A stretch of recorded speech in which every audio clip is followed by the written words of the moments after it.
뛰어난 스쿼드 관리 능력과 유연한 전술 운영으로 팀의 승리를 이끄는 유형의 감독으로 챔스 개편 이후 최초 3연패를 기록하는 등 역사에 남을 업적을 세우며 명장 반열에 오른 지네딘 지단의 레알 일기 이야기를 알아보겠습니다. 그럼 지금 바로 시작합니다.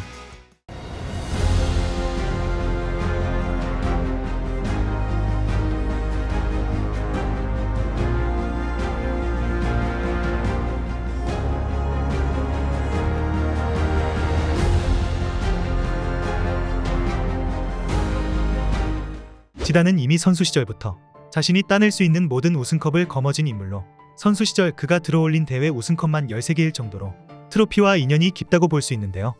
레알 마드리드에서 선수 생활을 마무리한 지단은 13-14 시즌부터 코치로 지도자 생활을 시작했고 자신의 선수 시절 스승인 안첼로티를 보좌하며 구단의 수건인 10번째 챔스 우승을 달성하였죠. 이후 감독 수업을 듣기 위해 여러모로 기대를 모으며 레알 2군 카스티아 감독을 맡게 되었으나 초반 7경기 성적이 2승 5패로 최악의 성적을 기록하였는데요. 감독직이 아무래도 처음이다 보니 쉽게 적응하지 못하는 것처럼 보였지만 점차 시간이 흐르면서 팀을 잘 꾸려나가기 시작하며 한때 카스티아를 리그 1위로 올려놓기도 하였고 당시 1군 감독 베니테스가 부진한 모습을 보이자 레알 운영진들은 지단을 1군으로 호출하는데요. 지단이 1군 감독으로 선임한다는 소문을 들었을 때 당시 의구심을 드러내는 사람이 많았는데 선수로서는 엄청난 업적을 쌓았지만 아직 지도자로서 이렇다 할 결과물을 내놓지 못했기 때문이죠. 그렇게 소문이 떠돌고 얼마 지나지 않아 베니테스가 결국 경질되면서 지단은 1부 리그 감독을 맡게 됩니다.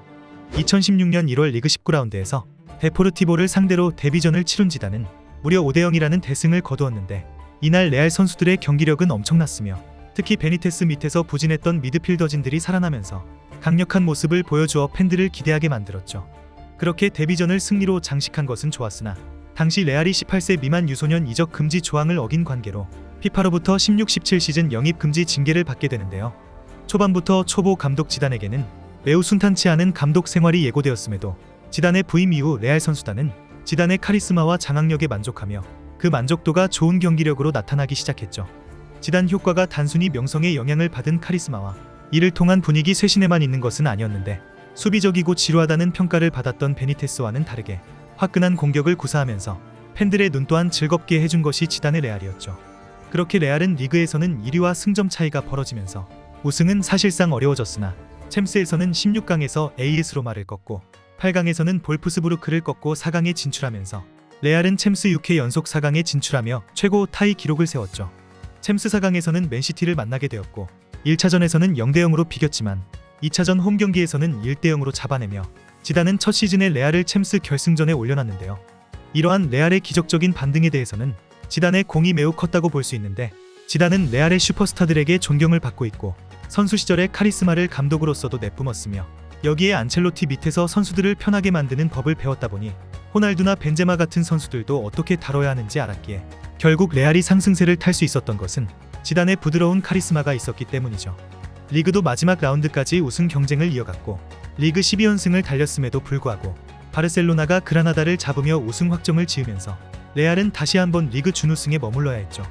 그래도 리그가 끝나고 챔스 결승전에서는 아틀레티코 마드리드를 꺾으며 우승을 거두면서 지단은 첫 시즌에 챔스 우승 트로피를 들어올리며 전 세계 축구 팬들에게 명장이라는 소리를 듣기 시작했죠.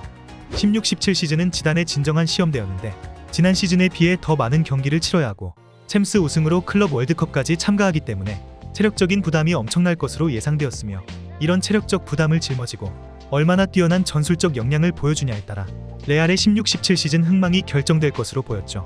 지단은 자신이 카스티아 감독을 맡았었기 때문인지 프리시즌에 자신이 이끌던 유망주를 대거 기용했고 시즌 시작 얼마 전 UEFA 슈퍼컵에서 아센시오 라모스 카르바알의 골에 힘입어 세비야를 꺾고 슈퍼컵을 우승하며 시즌 시작 전부터 기분 좋은 출발을 알렸죠. 리그 4라운드 에스파뇰 원정을 승리로 장식하며 레알은 리그 16연승을 달리게 되면서 구단 최고 연승 기록을 새로 갱신하였는데요. 하지만 이후 5라운드 비아레알과 비기면서 연승이 끊어지더니 리그 6라운드 챔스 조별리그 2라운드 등 4연속 무승부를 기록하면서 비판을 받기 시작했죠. 반드시 이겼어야 했던 경기들을 다 놓쳤고 이긴 경기들도 내용이 만족스럽지 못했으며 게다가 1년 영입 금지 징계를 먹었기에 더더욱 분위기가 암울한 상황이었죠. 하지만 A매치 기간 이후 리그 8라운드 베티스전에서 레알은 6-1 승리로 마무리하며 사연무 행진을 끊으며 분위기가 서서히 다시 올라오기 시작했고 리그 12라운드 마드리드 더비에서 호날두의 해트트릭에 힘입어 완승을 거두며 암울한 분위기에서 완전히 벗어나게 되었죠.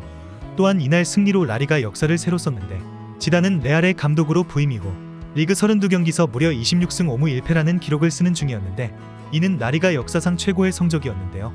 대부분 감독들이 새로운 팀의 지휘봉을 잡게 되면 적응에 어려움을 겪게 되지만 지단은 달랐죠. 부임 후 고작 8개월 만에 지단은 최다 연승 타이 기록을 갱신할 정도로 초보 감독임에도 훌륭한 지도력을 보이며 계속해서 좋은 기세를 이어나갔는데요. 리그 14라운드 엘클라시코에서는 레알이 전반전부터 주도권을 잡고 이끌어 나갔지만 바르셀로나가 먼저 선제골을 터뜨렸고 이렇게 무패 기록은 깨지나 싶었지만 후반 막판 라모스의 헤더 극장골로 33경기 연속 무패를 이어나갈 수 있었죠. 이후에도 무패 행진은 계속되었고 코파 델레이 16강 2차전 세비야와의 경기에서 벤제마의 극장골로 3대3 무승부를 거두며 레알은 40경기 연속 무패를 달성하면서 스페인의 역사를 새로 작성하였죠. 하지만 곧바로 펼쳐진 리그 18라운드 세비야와의 재대결에서 레알은 1대2 역전패로 무패 행진이 끊어졌으며 이후의 핵심 선수들의 연이은 부상으로 레알은 후반기에 들어서 위기를 맞이하는데요. 그래도 레알은 백업들이 좋은 모습을 보이며 우승컵을 들어올린 지난 시즌보다 더욱 견고한 경기력을 보여주었고 리그 마지막 경기인 말라가 원정에서 호날두와 벤제마의 득점으로 손쉽게 승리하며 레알은 5년 만에 리그 우승 트로피를 들어올리죠. 그리고 16-17 챔스 결승전 유벤투스와의 경기에서 유벤투스의 압박과 촘촘한 수비에 고전하나 싶었지만 후반전에 상대의 체력이 점점 떨어지자 레알은 압도적인 경기력을 보여주며 호날두와 아센시오의 추가골이 나오면서 총합 스코어 4대1이라는 대승을 거두어 챔스 개편 이후 최초로 챔스 2연패를 달성합니다. 지단은 짧은 감독 경력 동안 빠르게 진화하면서 1년 6개월 동안 챔스 2연패를 비롯해 무려 5개의 우승 트로피를 수집하였는데요.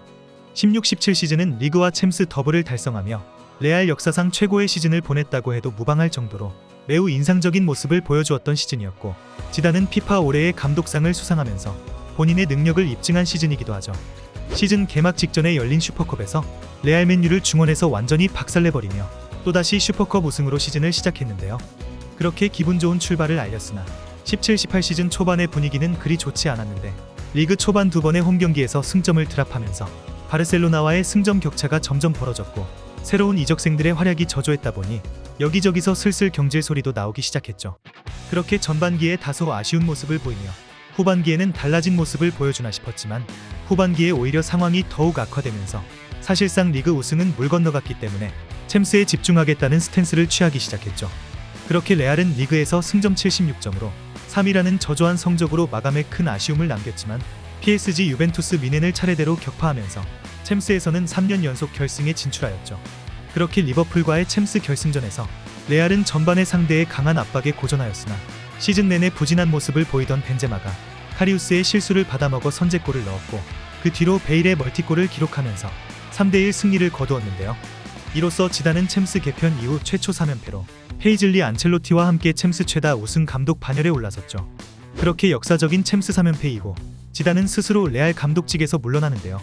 일각에서는 역시 지단다운 영리한 결정이라는 평가가 뒤따랐는데 지단의 퇴단 이후 호날두의 이적 소식이 이어졌기 때문이며 이는 팀의 핵심 선수의 이적을 사전에 감지하고 최고의 위치에서 미리 작별을 했다는 해석이었죠. 또한 리그에서의 부진과 여론의 압박으로 적지 않은 스트레스를 받았던 것으로 보여졌는데 내부의 속사정이야 어찌됐든 지단은 마지막 시즌까지 챔스 3연패라는 선물을 남기면서 박수칠 때 레알을 떠난 감독이었고 역대 레알 사령탑을 통틀어 이 정도로 화려한 업적을 남기고 스스로 물러난 감독이 있었나 싶을 만큼 이상적인 피날레였습니다. 이렇게 지단의 레알 일기 스토리에 대해 알아보았는데 지단이 레알에서 장수 사령탑은 되지 못했지만 앞으로도 레알의 역사에서 세 손가락 안에 꼽히는 명장으로 영원히 남게 되었으며 감독으로서의 퇴장도 아름다운 이별을 했던 지네딘 지단. 여러분들은 지단의 레알 일기를 어떻게 기억하고 계신가요? 댓글로 많은 의견 남겨주시면 감사하겠습니다. 그럼 이번 영상은 여기서 마치며 지금까지 에띵이었습니다.